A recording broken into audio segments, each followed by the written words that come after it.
From tornadoes. This is it. This is it on the ground. There it is. That's the tornado on the ground. To powerful floods. It's just devastating to watch your lives go away in dumpsters. To the underestimated dangers of lightning. Severe weather impacts us all. Tonight, we're taking a closer look at severe weather in Middle Tennessee and Southern Kentucky. From how it forms to how to stay safe. The WSMV4 First Alert Weather Team presents Surviving the Storm. Thanks for joining us. Spring is the time of year when everything is budding and blooming, but it's also severe weather season. Sometimes these storms produce damaging wind, flooding, hail, even tornadoes. That's why we First Alert at WSMV4. It's our promise to make sure you know what's heading our way. It's our promise to keep you and your family safe. Over the next 30 minutes, our goal is to show you what to expect this severe weather season and what to do to get ready. We're all too familiar with the damaging scenes in the aftermath of a tornado touchdown. From minor damage to total destruction, these storms forever change the lives of those they impact. But how do we determine the strength of a tornado after it's already moved through an area? By using something called the enhanced Fujita scale. We use the damage left behind as forensic clues to how fast the winds were. Here's First Alert meteorologist Stefano DiPietro with a breakdown of that scale. By far the most destructive force in any kind of severe weather situation is when a tornado forms. And that's why here at WSMV4, it's so important to us to give you the earliest updates that we can involving any incoming severe weather. But exactly how does a tornado form? How do we get these destructive forces to develop in these severe thunderstorms? Well, tornadoes start forming when wind direction changes with height. You'll hear us use the term shear a lot when we're talking about thunderstorms. And all this is you have wind blowing in different directions at different parts in the atmosphere. Down here at the ground, wind is blowing one way. Up here a little higher up, the wind is blowing in the opposite direction. And what that actually does is it starts the rotation of this air mass. But the rotation actually starts horizontally. It doesn't start vertically until we introduce a thunderstorm into the mix. Thunderstorms have very strong updrafts. They're like big vacuums. They suck in a lot of air, and that strong updraft starts to lift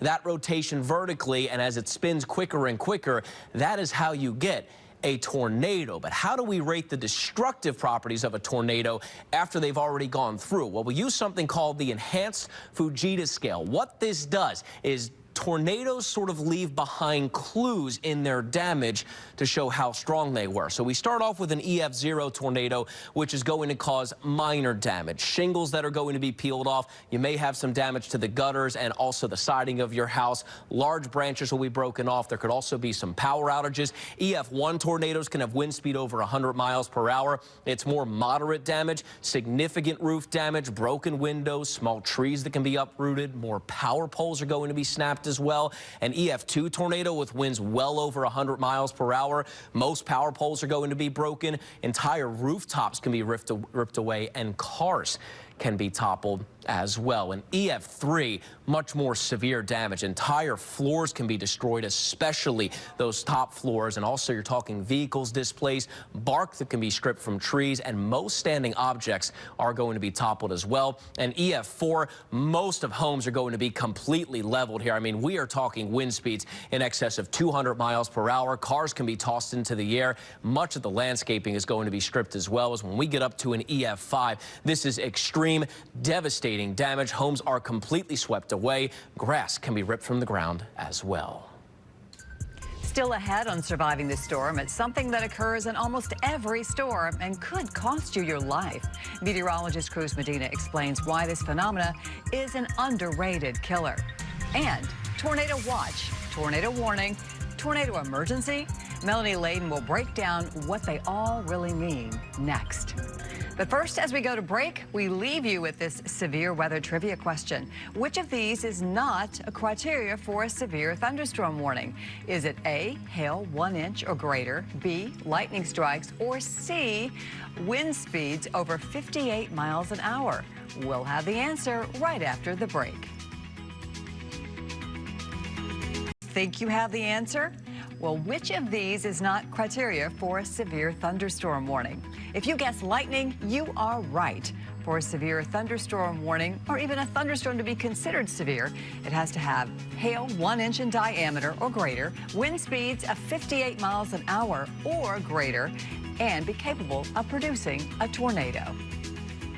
Now that we're in severe weather season, it's important to know when to prepare for a potential tornado and when to take action. Here's First Alert meteorologist Melanie Layden with critical information about watches, warnings, and the very rare tornado emergency. There are terms that we hear often this time of year, but only a couple of them require us to take immediate action. Let's start off with a tornado watch. It means just that. Watch out. A watch indicates that conditions are favorable for tornadoes to form, so you want to stay weather aware and make sure you have a plan in place of where you'll go in your home if the weather does get bad enough. It's much different than a tornado warning. A warning means that a tornado has been spotted, either by a trained storm spotter or indicated by Doppler radar. This is when you want to take action and get to the safe place in your home.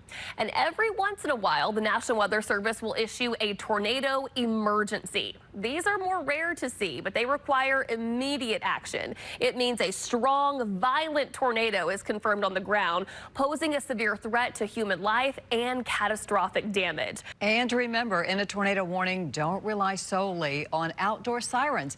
They don't always work, and they were created specifically to be heard outdoors, so they're not very reliable if you're inside.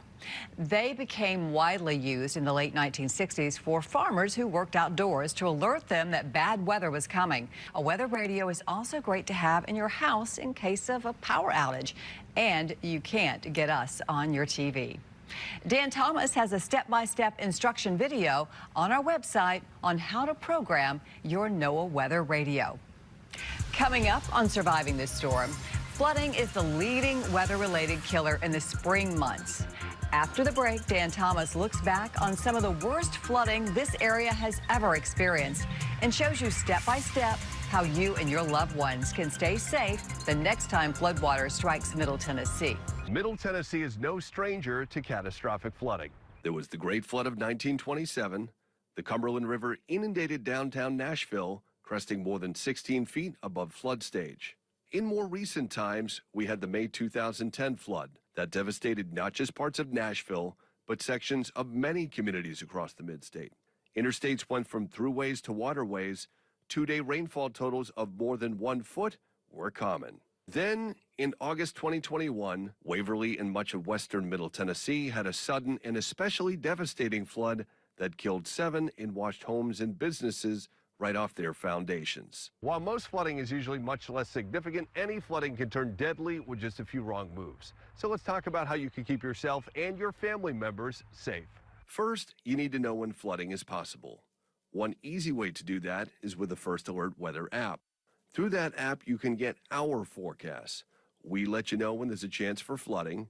Through the app, you can also get flood watches and warnings.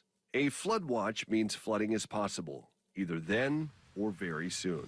If a flood watch is issued, check your tires to ensure they have sufficient tread to help you avoid hydroplaning. When a car hydroplanes, one or more of its tires loses contact with the road. You can spin out of control when that happens. The easiest way to check your tire's tread depth is to use the penny trick. Stick a penny upside down in a groove of the tread on your tires. If you could see all of Abraham Lincoln's head, it's time to buy some new tires. Tires that can handle rain better and help keep you safe. During a flood watch, you can also prepare by thinking about the route you might drive. Ask yourself, are there any low-lying areas that you might travel through or near that are prone to flooding, like this low water crossing here in Belmead? If there are, be on the lookout in those areas for quickly rising water. Even better, consider avoiding them altogether until the flood threat ends. When flooding actually occurs, you should be ready to act immediately. We'll share a flood advisory, flood warning, or flash flood warning when that happens on our First Alert Weather app and on television. You surely heard the phrase, turn around, don't drown. It's basic, but if you follow it, it works. If you're driving and encounter a flooded road, it's tempting to try to estimate how deep the floodwater is. But it's impossible to gauge the depth because of the reflective properties of water. So you just need to turn around and go another way. The beauty of smartphones today is that if you go another way and you have a destination plugged into your phone's Maps app, it will eventually reroute you. Turn right onto Signal Hill Drive. Moving water is one of the greatest forces in nature. Geologists believe moving water carved out the Grand Canyon. You or you inside your car are no match for it. You can appreciate this, at least in part, at the beach every time the water flows back out to sea. Look at how the waves had its way with this boat. Can you imagine what a swiftly moving river or stream could do to your car or truck, or even just you on foot? Always make the right choice. Turn around, don't drown. So the keys to staying safe from flooding: be aware, prepare, and then make good decisions. 99 times out of 100, if you respect the weather, it will in turn respect you. When severe weather strikes, what do? Where do you go to stay safe? Whether you're at home or in the car, we've got the answers coming up. When we say First Alert here at WSMV4, it's more than just a slogan to us. It's our promise to you to keep you safe. We issue First Alert weather days well in advance of any weather dangers. Now, it can be flooding, like Dan was just talking about, to severe thunderstorms that could produce damaging winds or even tornadoes. When you see the red alert on our 7-day forecast, that's our visual cue to you to stay weather aware that day. The closer you get to that First Alert weather day, we give you more details about how the weather will impact your day. From getting the kids to and from school, to helping make a decision about outdoor plans, to what to do if tornadoes are possible. First Alert Weather is also tracking storms with Middle Tennessee's only live radar, so we can warn you before anyone else. Having our own live radar allows us to show you where the storms are right now, not where they were 5 minutes ago. During severe weather, every minute counts. That extra 5 minutes can get you to your safe place before the storm strikes.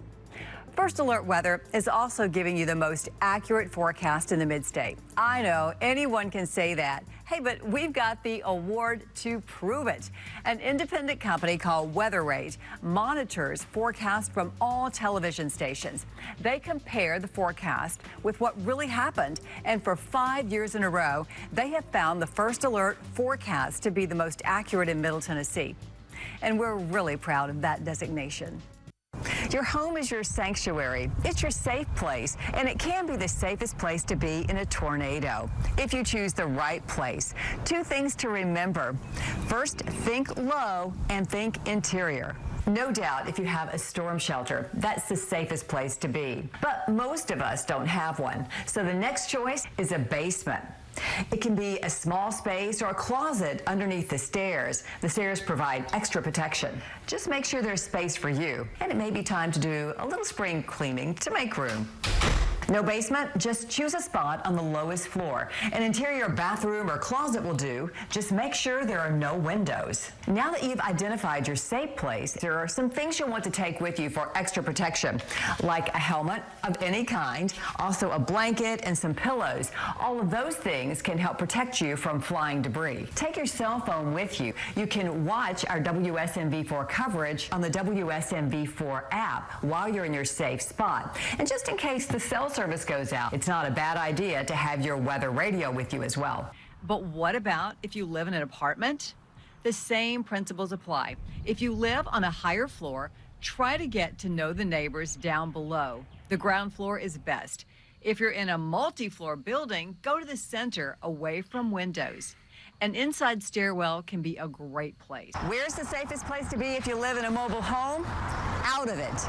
The winds of a tornado can lift up a mobile home and flip it over and over. If there is time, make plans to go to a conventional house or building. If not, the next best place to be is here in a ditch or a culvert, as long as there is no water in it. What do you do if you're in your car? Don't stay there. Just like a mobile home, the winds can lift the car up and send it airborne.